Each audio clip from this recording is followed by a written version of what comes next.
Hello and welcome back to Shadow to Fluency.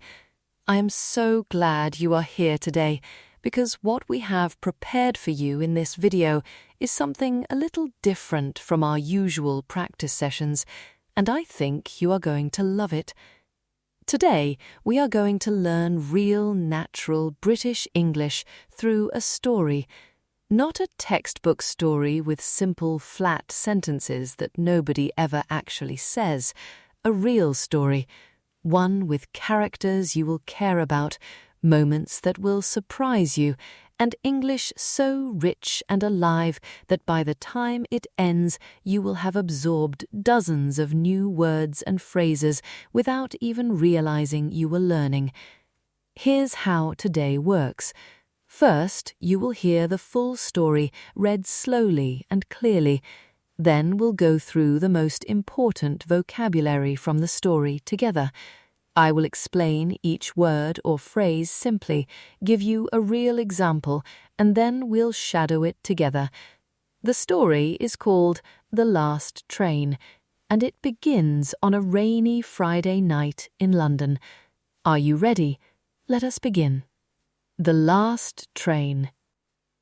The rain had been falling since 4 o'clock that afternoon and showed no sign of stopping. By 11:30 at night, the streets of London were dark and wet and almost completely empty. The kind of night that makes you want to be indoors with a cup of tea and nowhere to be. James was not indoors. James was standing on platform 7 of Waterloo Station, staring at a departure board that had just delivered the worst possible news. The last train to Guildford had departed 3 minutes ago. He had missed it by 3 minutes. He stood very still for a moment, the way people do when something has gone wrong and the brain is still catching up with the reality of it. His coat was damp at the shoulders from the walk through the rain. His shoes made a quiet squelching sound every time he shifted his weight. He had his bag, his empty wallet, and a phone with 4% battery remaining. That was the full inventory of his situation. He had stayed too long at his friend Marcus's birthday dinner in Covent Garden. One more drink had become two had become 3, and time had done what time always does when you are not watching it. It had slipped away quietly without saying goodbye. James sat down on a cold metal bench near the ticket barriers and tried to think. A taxi to Guildford would cost more money than he currently had. His phone was about to die. The station was beginning to close around him. The lights in the far corridors dimming one section at a time, like a theatre at the end of the last performance of the night. He looked around the station. Most of the other passengers had gone. A cleaner moved slowly across the far end of the concourse, pushing a wide mop in gentle arcs across the tiled floor. 2 security guards stood near the entrance, talking quietly to each other, their voices too low to hear from where James sat. And then there was the old man on the bench beside him. James had not noticed he arrived.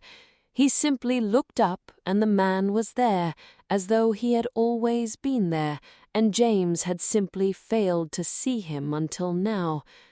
He was perhaps 70 years old, with white hair neatly combed and a dark wool coat that clearly had been very good quality once and still carried itself with a certain dignity. He had a battered leather hold-all at his feet and a paperback book open on his lap, though he did not appear to be reading it. He was looking at the departure board with an expression of complete and unhurried calm.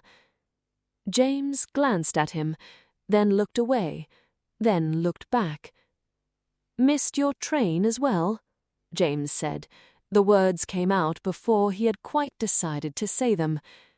The old man turned and looked at him with pale blue eyes that were sharp and warm at the same time. "Hours ago," he said pleasantly, "but I find I am not especially bothered about it." James blinked. "You missed your train hours ago, and you are not bothered?" "Not particularly, no." The old man closed his book and set it beside him on the bench. "My name is Arthur," he said, as though this explained something. "James," said James, "I missed the last train to Guildford by 3 minutes." "Ah," said Arthur, 3 minutes. That is the particular kind of bad luck that stings, isn't it? Had you missed it by 30 minutes, you would feel resigned. Had you caught it by 30 seconds, you would feel fortunate. But 3 minutes sits right in the gap between the two, just close enough to hurt. You are remarkably philosophical for someone sitting in a closed train station in the middle of the night. Arthur smiled. It was the kind of smile that suggested he had heard far worse news than this in his time, and made his peace with all of it. "I have had a great deal of practice," he said. They sat in silence for a moment. It was not an uncomfortable silence. It was the kind of silence that settles between two people who each have decided, without saying so, that the other is worth talking to. "Where were you trying to get to?" James asked. "Bristol," said Arthur. "My daughter lives there. I was meant to arrive for her birthday dinner this evening. I got the time of my train wrong by an entire hour." He paused. "She was not pleased." "I imagine not." "She will forgive me," Arthur said, with the quiet certainty of someone who knows they are loved even when they are being exasperating. "She always does." James felt something loosen in his chest. The tight, anxious knot that had formed the moment he saw the departure board began, very slightly, to ease. There was something about Arthur that made panic feel unnecessary, as though everything would eventually be all right, not because Arthur said so, but simply because he seemed to already know it. "What do you do?" Arthur asked. "Graphic designer," James said. "Mostly digital, mostly for companies whose names you would recognize, but whose products you would probably not find very interesting." Arthur nodded. "Do you love it?" James opened his mouth, then closed it again. It was such a direct question, and so rarely asked, that he found he did not have a ready answer for it. "I used to," he said finally, "when I first started. Now I am not entirely sure." "That is honest," said Arthur. "What did you do?" James asked, "before you retired?" "Who says I have retired?" said Arthur, with a glint in his eye. "Fair point," James said. "What do you do?" "I teach," said Arthur. "Philosophy, at a small college in Oxford. I have been teaching for 43 years, and I intend to continue until either I or the college can no longer manage it." "Do you love it?" James said, borrowing the question back. He did not hesitate for even a fraction of a second. "Completely," he said, "every single morning, even the difficult ones, perhaps especially the difficult ones." James looked down at his hands. "How did you know that you were in the right place, I mean?" Arthur considered this with the kind of careful attention that suggested he did not believe in giving careless answers to serious questions. "I think," he said slowly, "that you do not always know you are in the right place while you are there. Sometimes you only understand it looking back, but there is a feeling, if you learn to pay attention to it, a kind of quiet rightness that tells you whether you are moving towards something or simply moving. James was quiet for a long time after that. The cleaner reached their end of the concourse and gave them a polite nod as he passed. One of the security guards walked the length of the platform and back, his footsteps echoing in the emptiness. The rain against the high glass roof of the station had softened to a gentle murmur. "My phone is about to die. I have no way of getting home tonight. There's a hotel on the street directly behind the station. Reasonable price, clean rooms. I have stayed there twice before in exactly these circumstances." He paused. "I am a reliable person in most respects.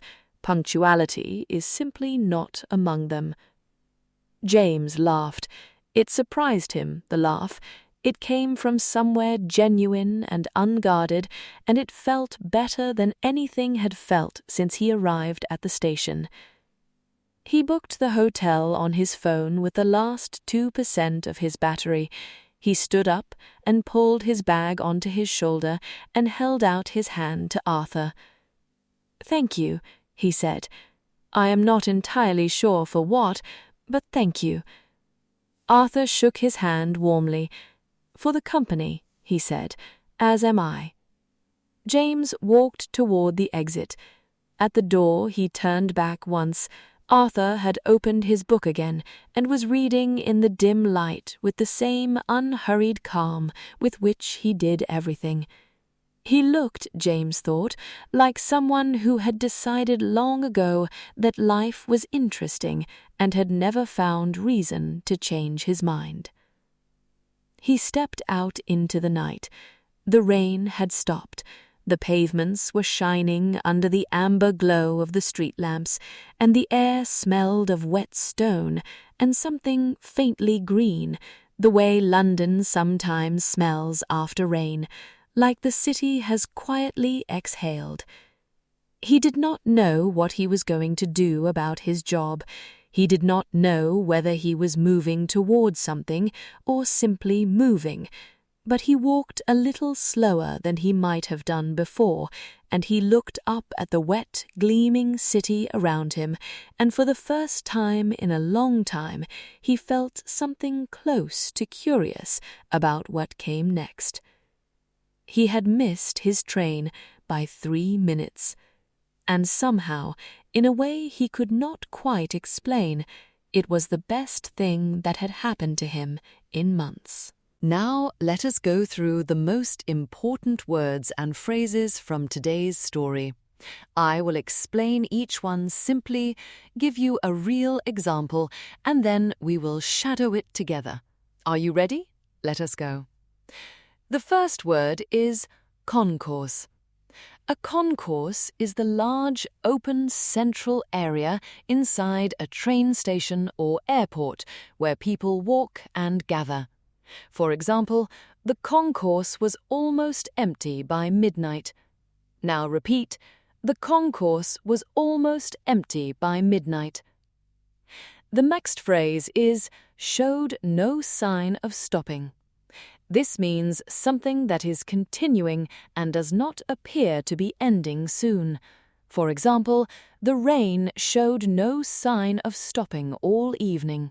Now repeat, the rain showed no sign of stopping all evening. The next word is inventory. Your inventory is the full list of everything you have available to you. For example, he checked his inventory before heading out on the journey. Now repeat, he checked his inventory before heading out. The next phrase is slipped away. When time slips away, it passes quickly without you noticing. For example, the afternoon slipped away before we finished the work. Now repeat, the afternoon slipped away before we finished the work. The next word is resigned. If you feel resigned, you have accepted a difficult situation calmly, even though you are not happy about it. For example, she felt resigned to the fact that the plans had changed. Now repeat, she felt resigned to the fact that the plans had changed. The last word is philosophical. To be philosophical means to stay calm and thoughtful when facing a difficult or disappointing situation. For example, he was remarkably philosophical about losing the match. Now repeat, he was remarkably philosophical about losing the match. The next word is exasperating. Something or someone that is exasperating is very annoying or frustrating, often because of repeated mistakes. For example, he knew he was being exasperating, but he could not help it. Now repeat. He knew he was being exasperating, but he could not help it. The next phrase is made his peace with. To make your peace with something means to fully accept a difficult truth and stop fighting against it. For example, she had made her peace with the decision long ago. Now repeat, she had made her peace with the decision long ago. The next phrase is loosened in his chest. This describes the physical feeling of anxiety or tension beginning to ease and relax inside you. For example, something loosened in his chest when he heard the good news. Now repeat, something loosened in his chest when he heard the good news. The next phrase is a glint in his eye. A glint in someone's eye is a small flash of light or expression that shows humor, intelligence, or mischief. For example, she answered with a glint in her eye that made everyone smile. Now repeat. She answered with a glint in her eye that made everyone smile. The next phrase is in a way he could not quite explain. This means you feel or understand something but cannot find the exact words to describe why. For example, it felt right in a way he could not quite explain. Now repeat, it felt right in a way he could not quite explain. And our final phrase, moving towards something. This means making progress with purpose and direction, not just going through the motions of daily life. For example, she finally felt like she was moving towards something real. Now repeat. She finally felt like she was moving towards something real. And that is The Last Train. A story about 3 minutes, a cold station bench, and a conversation that changed the way one young man looked at his life. The English you absorbed in that story was not simple English. It was rich, real, layered British English of the kind that native speakers use in their finest moments of writing and conversation, and you understood every word of it. That is not nothing. That is everything. Come back for the next story, subscribe so you never miss one, and until then, keep speaking, keep listening, and remember what Arthur said.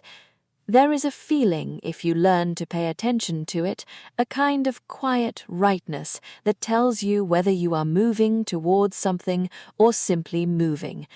I will see you in the next one.